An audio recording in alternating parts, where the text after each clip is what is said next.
शुरुआत में हमें शीजिलिंग नाम के एक वॉरियर को दिखाया जाता है जो अपने छोटे से बेटे शिहाओ को गोद लिए गुस्से में वो महल की तरफ बढ़ रहे होते हैं। सैनिक उन्हें रोकने की कोशिश करते हैं मगर जिलिंग बहुत पावरफुल थे और अपनी पावर की मदद से एक एक करके सभी सैनिकों को मारते हुए आगे बढ़ रहे थे क्योंकि उसके परिवार के लोग उसके बच्चे शिहाओ को मारना चाहते थे और उसकी बॉडी से सुप्रीम बॉम्ब निकाल लिया था।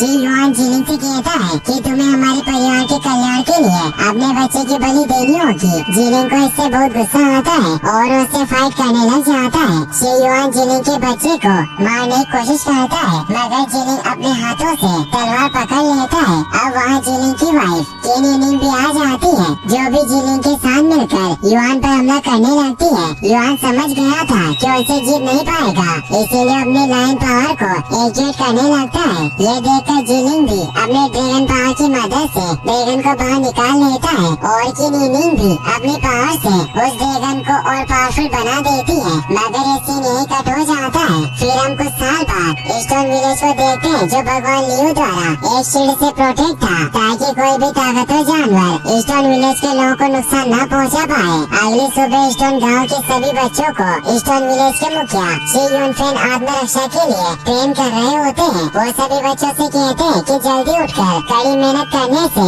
हमारी मांसपेशियां मजबूत होती है। उन सभी बच्चों में शिहाओ भी होता है जो बड़ा हो गया था और वो काफी फुर्तीला और मेहनती था क्योंकि जब मुखिया उस पर वार करते तो उनके वार को संभाल लेता मगर जब वो जोंगबाओ पर हमला करते हैं तो उनके वार को संभाल नहीं पाता और नीचे गिर जाता है। इसीलिए मुखिया उसे कहते हैं कि भले शिहाओ तुमसे उम्र में छोटा हो लेकिन वो सबसे मेहनती है। शिहाओ जोंगबाओ का मजाक उड़ाता है। मुखिया सभी बच्चों को बताते हैं कि हमारे आसपास का जंगल काफी बड़ा और असीम है जहाँ कई प्राचीन जानवर निवास करते हैं इसीलिए अगर तुम सभी मेहनत नहीं करोगे तो उन जानवरों से नहीं लड़ पाओगे। फिर हमें स्टोन विलेज के शिकारी योद्धाओं को दिखाया जाता है जो छिपकर दो सर वाले अग्नि गेंडे पर नजर रख रहे थे ताकि उसका शिकार कर सके। आशान शिकारी दल के मुखिया शीलिंगू से कहता है कि एक गेंडा कई महीनों तक हमारे गांव की खाद्य आपूर्ति को पूरा कर सकता है और हम बच्चों के औषधि स्नान के लिए इसके सार का इस्तेमाल कर पाएंगे।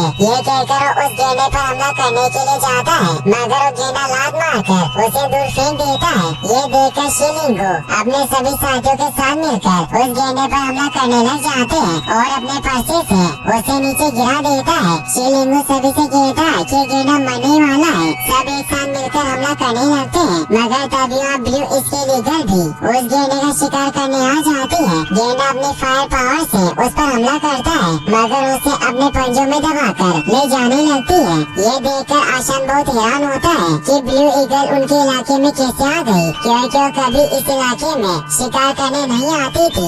ईगल उस गेंडे को मारने के लिए जमीन पर रगड़ती है जिससे जमीन पर आग लग जाती है। शीलिंगू अपने सभी साथियों के साथ छिपा होता है ताकि ईगल उन्हें देख न सके मगर जब शिफेजियाओं के पाँव में आग लगती है तो जोर से चिल्लाने लगता है जिससे ईगल को उन सभी की मौजूदगी का पता चल जाता है और वो शिफेजियाओं पर हमला करने के लिए आती है। आशा शीलिंगू से कहता है कि मैं ईगल का ध्यान भटका लूंगा और वो ईगल को अपनी तरफ बुलाकर वहाँ से भागने लगता है जिससे शीलिंगू अपने साथियों के साथ उसे मारने के लिए उसके पीछे भागने लगता है। तभी वहाँ ज्वालामुखी विस्फोट होने लगता है और ज्वालामुखी से आके गोले निकलते हैं जिससे सब लोग बचकर भागने लगते हैं। ईगल भी वहाँ से भाग जाती है। फिर हमें कुछ समय के बाद का सीन दिखाया जाता है जहाँ शीलिंगू अपने साथियों के साथ उस मरे हुए गेंडे को लेकर स्टोन विलेज पहुँच जाता है। उन्हें देखकर मुखिया और सभी बच्चे बहुत खुश होते हैं। शीलिंगू सभी को बताता है कि पर्वत देवता क्रोधित हुए और उन्होंने ईगल को डरा दिया जिससे हम इस गेंडे का शिकार कर पाए।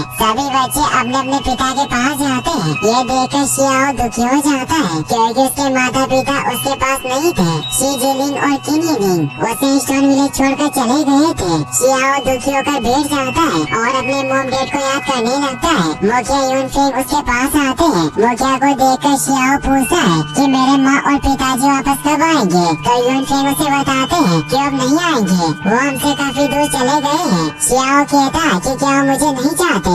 यूनफेंग कहते हैं कि तुम उन्हें बहुत पसंद हो और उसे अपने साथ ले जाते हैं। फिर हमें दिखाया जाता है कि गाँव के सभी लोग एक पहाड़ के पास भगवान लियू से प्रार्थना करने के लिए जाते हैं। वहाँ पर यूनफेंग भगवान लियू से प्रार्थना करते हैं कि आप हम सब आप स्टोन विलेज के निवासियों को आशीर्वाद दें कि हम सब बिजली और तूफान से भी तेज हो और हम विपत्ति का सामना कर सके, जीवन और मृत्यु की परवाह करते हुए आगे बढ़ते रहे। आप हमें ऐसा आशीर्वाद दीजिए। अगले दिन सभी बच्चों को औषधि स्नान कराया जाता है। यूनफेंग बताते हैं कि इसमें 2 सिंगों वाले राइनो गेंडे के साथ से बनाई गई दवा डाली गई है, जिसे आप सभी को सेवन करना होगा, जिससे आपकी हड्डियां जानवरों के समान मजबूत हो जाएगी। शियाओ यूनफेंग से कहता है कि क्या हम औषधि स्नान के बाद दूध पी सकते हैं? यूनफेंग कहते हैं कि हाँ, तुम चिंता मत करो, जितना चाहे दूध पी लेना। शियाओ कहता है कि ठीक है, मैं इसे सहन कर लूँगा। शिलिंगो कहता है कि शियाओ वास्तव में प्रतिभाशाली है। वहाँ खड़ा एक और आदमी बताता है कि केवल यूनफेंग नहीं,